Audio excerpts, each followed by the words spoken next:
আসসালামু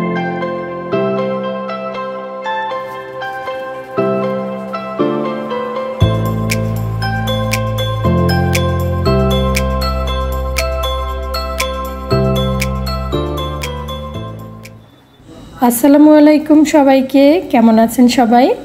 আশা করছি যে যেখান থেকে দেখছেন সবাই ভালো আছেন এবং সুস্থ আছেন। আলহামদুলিল্লাহ আমিও ভালো আছি, আপনাদের সবার দোয়া ও ভালোবাসায়। আরও একটি নতুন ভিডিওতে সবাইকে স্বাগত জানাই। এই তো সকালবেলা নাস্তা খাওয়া হয়ে গেছে, তারপর থেকে আজকের ভিডিওটি স্টার্ট করেছি। সকালবেলা নাস্তা খাওয়ার পরে একটু রেস্ট নিয়েছিলাম। এখন এই তো রান্নাঘরে চলে এসেছি। রান্নাঘরের কাউন্টার টপে সব কিছু একটু পরিষ্কার করে গুছগাছ করে নিব, তারপরে রান্নাবান্না করব। রান্নাঘরটা পরিষ্কার পরিচ্ছন্ন সাজানো গুছানো না থাকলে রান্নাঘরে কাজ করতে ভালো লাগে না।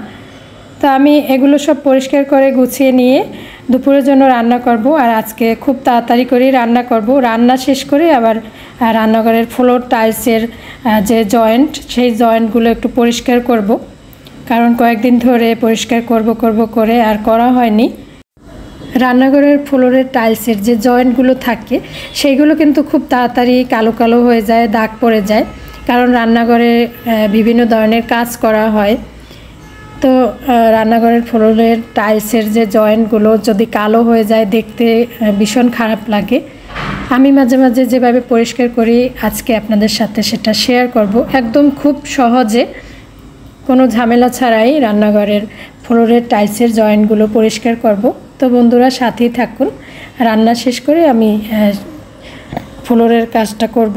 এখন কাউন্টার টপটা পরিষ্কার করে গুছিয়ে নিলাম। আর কিছু লেবু আনা হয়েছিল, তো এগুলো এখন বক্সে ভরে নর্মাল ফ্রিজে রেখে দেব। যেহেতু লেবু প্রতিদিনই খাওয়া হয়, তো এগুলো নর্মাল ফ্রিজে এভাবে বক্সে ভরে রেখে দেব, তাহলে একদম ফ্রেশ থাকবে। আজকে চিকেন বিরিয়ানি রান্না করব। অনেক দিন ধরেই মাহির মমি ওরা চিকেন বিরিয়ানি খেতে চেয়েছিল, তো ভাবলাম যে আজকে রান্না করে দেই। আর বিরিয়ানি রান্না করতে তো সময় লাগবে না তেমন একটা, সব কিছু গুছগাছ করতে যা সময় লাগবে। তো আমি সব কিছু জোগাড় করে তারপর রান্না বসিয়ে দেব। এই তো বাদাম ভিজিয়ে রাখছি, বাদাম তো লাগবেই বিরিয়ানি রান্নাতে। আর পেঁয়াজ কেটে নেব, আলু কেটে নেব। সব কিছু গুছানো হয়ে গেলে রান্নাটা হয়ে যাবে খুব তাড়াতাড়ি। এই তো মুরগির মাংস ফ্রিজ থেকে নামিয়ে রেখেছিলাম। আর চালগুলোকে একটু আগে থেকে ধুয়ে রাখলে ভালো হবে, বিরিয়ানিটা ঝরঝরে হবে। তো চালগুলো ধুয়ে রেখে দেব একটু সময়ের জন্য, তার মধ্যে অন্য কাজগুলো গুছিয়ে নেব। রান্না করতে এসে দেখি যে মশলা নেই, মশলা বাটতে হবে, আর কারেন্টও নেই। তো পাটায় বেটি রান্না করব মশলা। পেঁয়াজ কাটতে এসেছি, এই তো মেয়েকে দেখিয়ে দিচ্ছি যে এইভাবে করে পেঁয়াজ কেটে দাও আমাকে একটু। ও আমাকে কাজে সহযোগিতা করছে। তো আমি লবণ দিয়ে একটু ম্যারিনেট করে রেখে দিচ্ছি মাংসের পিসগুলোকে। আর আলুতে একটু জর্দার রং দেব, তাহলে দেখতে সুন্দর লাগবে। হলুদের বদলে জর্দার রং দেব। বিরিয়ানিতে তো আলুর কালারটা একটু সুন্দর না হলে দেখতে ভালো লাগে না। তো ঘরে যেহেতু জর্দার রং ছিল তাই একটু দিয়ে দিলাম। আসলে বিরিয়ানি কিন্তু বিভিন্নভাবেই রান্না করা যায়, আর আমি এক এক সময় এক এক রকম করে রান্না করি। আজকে রান্না করব হচ্ছে আগে মাংসটা রান্না করে নিব, তারপর রান্না করব। তো মাঝে মাঝে মাংস রান্না করে তার মধ্যে চালটা দিয়ে দিই, এভাবেও রান্না করি। তো আলুগুলোকে একটু ভেজে নেব। তো আমি রান্না করতে করতে একজন আপুর কমেন্ট পড়ে নিচ্ছি। আপু লিখেছেন, আপু করোনাকালীন সময় থেকে ধৈর্য ধরে আছি, একমাত্র আল্লাহ জানে আমি কোন পরিস্থিতির মধ্য দিয়ে যাচ্ছি। করোনার সময় আমার হাজব্যান্ডের ব্যবসা বন্ধ হয়ে যায়, এরপর থেকে নিজের জমানো প্রায় 5 লক্ষ টাকা খরচ করা হয়ে গেছে। অনেকেই বলেছে নিজের জমানো টাকাই যখন সংসার চালাতে লাগছে তাহলে স্বামীর সাথে থেকে কী লাভ। আপু আমি শুধু ভেবেছি যেই মানুষটার সুখের সময় কাছে ছিলাম এখন তার দুঃখের সময় তাকে ছেড়ে দেব, তাছাড়া 2টা বাচ্চা আছে আমার। আপু তার মনের কথাগুলো আমার সাথে শেয়ার করেছে। আসলে আপুর আইডির নামটা বললাম না। তো আপুকে বলবো সত্যি কথাই ধৈর্য ধরেই থাকতে হবে। জীবনে আমাদের খারাপ সময় আসবে, ভালো সময় আসবে, সব পরিস্থিতিতেই তো ধৈর্য ধরতে হবে। আপু যারা আপনাকে বলেছে যে স্বামীর সাথে থেকে কী লাভ যদি নিজের টাকায় সংসার চালাতে হয়, আসলে অনেকে অনেক কথা বলে। পরিস্থিতি যখন ভালো থাকে না তখন মানুষে অনেক কথাই বলে, কিন্তু যে মানুষটার সুখের সময় কাছে থাকি সেই মানুষটার দুঃখের সময় তো তার কাছে থাকা উচিত। দুঃখের সময় যদি তাকে ছেড়ে চলে যাই তাহলে তো আমি স্বার্থপর ছাড়া কিছুই হলাম না। আর এভাবে করলে তো আসলে আমিও ভালো থাকতে পারবো না, তাই না? এটাই তো সত্যি কথা। আজকে আমি আমার হাজব্যান্ডের দুঃখের সময় তাকে ছেড়ে চলে গেলাম, কিন্তু দেখা যাবে আমি চলে যাব, আমিও কি ভালো থাকতে পারবো? তো আপু আমি বলবো যে ধৈর্য ধারণ করুন।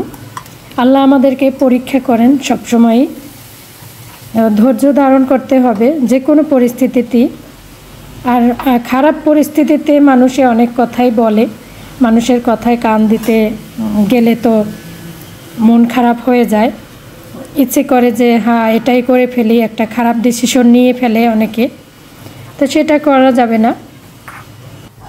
একজন ভালো মেয়ে কখনো কিন্তু হাজব্যান্ডের খারাপ সময়ে তার কাছ থেকে চলে যাবে না, বরঞ্চ তাকে সহযোগিতা করবে মানসিকভাবে, বা যদি কোনো অর্থনৈতিকভাবেও তাকে সহযোগিতা করা যায় সেটাও করবে।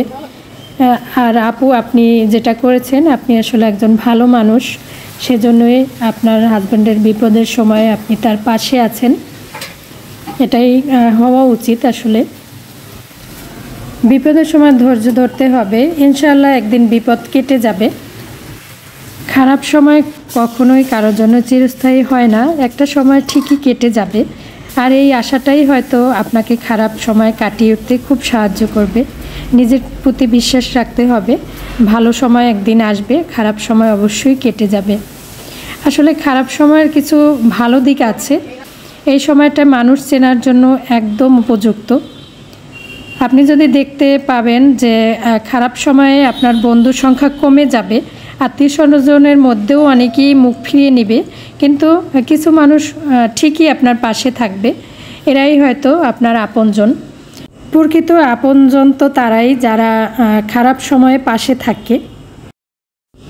পৃথিবীর সব মানুষের জীবনেই ভালো খারাপ সময় আসে, সব সময় এরকম থাকে না, মাঝে মধ্যে খারাপ সময়ের সম্মুখীনও হতে হয়। ভালো খারাপ সময় নিয়েই কিন্তু আমাদের এই পৃথিবী, তাই সবার জীবনে যেমন ভালো সময় আসে তেমনি খারাপ সময়ও আসে। জীবন চলতে গেলে আপনাকে ভালো খারাপ সময়ের সাথেই সম্মুখীন হতে হবে, তাই হতাশ হওয়া যাবে না, ধৈর্য ধারণ করতে হবে। যে আপু আমাকে কমেন্টটা করেছে, তো সেই কমেন্টের ভিত্তিতেই কিন্তু এতগুলো কথা বললাম। জানি না আপু আজকে আমার ভিডিওটি দেখবে কি না। তো আপু যদি আমার ভিডিওটি আজকে দেখে থাকেন তাহলে হয়তো আমার কথাগুলো শুনবেন আর আপনার মতামত জানাবেন কমেন্ট বক্সে। কথা বলতে বলতে কিন্তু আমি রান্না করে ফেলেছি, আর আপনাদের ভাইয়ে চলে এসেছে, তাকে খাবার দিয়ে দিয়েছি। এবারে আমি একটু রান্নাঘরটা পরিষ্কার করে তারপরে নিজে গোসল করে খাওয়া দাওয়া করব। তো এখানে দেখুন এই যে রান্নাঘরের টাইলসের যে জয়েন্ট, এই জয়েন্টগুলোতে কিন্তু খুব বেশি দাগ পড়ে যায়, কালো কালো হয়ে যায়। তা আমি একদম সহজভাবে এই দাগগুলো পরিষ্কার করি। এই তো দেখুন আমি এখানে দিয়ে দিয়েছি হারপিক। তো এটা দিয়ে আমি রান্নাঘরের এই টাইলসের জয়েন্টটা পরিষ্কার করব। হারপিক দিয়ে কিন্তু আমি একটু সময়ও রাখিনি, সাথে সাথে আমি এই ব্রাশটা দিয়ে একটু আলতো হাতে ঘষে নিচ্ছি, এতে করে ময়লাটা উঠে যাচ্ছে খুব সহজেই। আর কিছু কিন্তু দেওয়ার প্রয়োজন হয়নি, শুধু এই হারপিকটা দিয়েছি। আর আমার এই হারপিকটা কিন্তু আমার রান্নাঘরের জন্যই আনা, এটা রান্নাঘরেই থাকে। তো এই যে দেখুন প্রত্যেকটা জয়েন্টে আমি একটু হারপিক লাগিয়ে দিয়েছি, আর সাথে এই যে ব্রাশটা দিয়ে সুন্দর করে আলতো করে ঘষে নিচ্ছি। খুব সহজেই কিন্তু কালো দাগটা উঠে গেল। অনেকেই বলে যে হারপিক দিলে নাকি টাইলসের জয়েন্টটা নষ্ট হয়ে যায়, তো আমি তো দেখলাম যে না, তেমন সমস্যা হয় না। বরঞ্চ টাইলসের জয়েন্টটা খুব ভালোভাবেই পরিষ্কার হয়। আর এই টাইলসের জয়েন্টে যদি ময়লা থাকে তখন কিন্তু দেখতে খারাপ লাগে। তো সবগুলো আমি এইভাবে করে একটু ব্রাশ দিয়ে পরিষ্কার করে নিয়েছি। আমি কিন্তু হারপিক দিয়ে একটু সময় অপেক্ষা করে নিই, সাথে সাথে ব্রাশটা দিয়ে ঘষে নিয়েছি। এরপরে আমি পানি দিয়ে মুছে ফেলেছি। তো এতে দেখুন কত সুন্দর পরিষ্কার হয়েছে। প্রথমেই তো দেখিয়েছিলাম যে জয়েন্টগুলো কতটা কালো হয়ে গিয়েছিল। আসলে কয়েকদিন পরপরই কিন্তু এভাবে পরিষ্কার করা লাগে, নয়তো রান্নাঘরটা এভাবে নোংরা দেখায়, বাজে দেখায়। তো এই যে দেখুন আমি কিন্তু খুব কাছ থেকে দেখিয়ে দেব যে টাইলসের জয়েন্টটা কতটা পরিষ্কার হয়েছে। প্রথমে কিন্তু ফ্লোর আমি ঝাড়ু দিয়ে দিয়েছি, তারপরে মুছে নিয়েছি, তারপরেই আমি হারপিক দিয়ে এভাবে পরিষ্কার করে নিয়েছি। মানে ফ্লোরটা একটু ভিজা ভিজা থাকা অবস্থায় তার মধ্যে আমি জয়েন্টে হারপিক দিয়ে পরিষ্কার করে নিয়েছি। তো এই ছিল আমার আজকের ভিডিওটি দেখার জন্য আপনাদেরকে জানাই অসংখ্য ধন্যবাদ। সবাই ভালো থাকুন, সবার জন্য দোয়া রইল, আমাদের জন্যও দোয়া করবেন। আজকে তাহলে এখানেই বিদায় নিচ্ছি, কথা হবে পরবর্তী ভিডিওতে। আল্লাহ হাফেজ।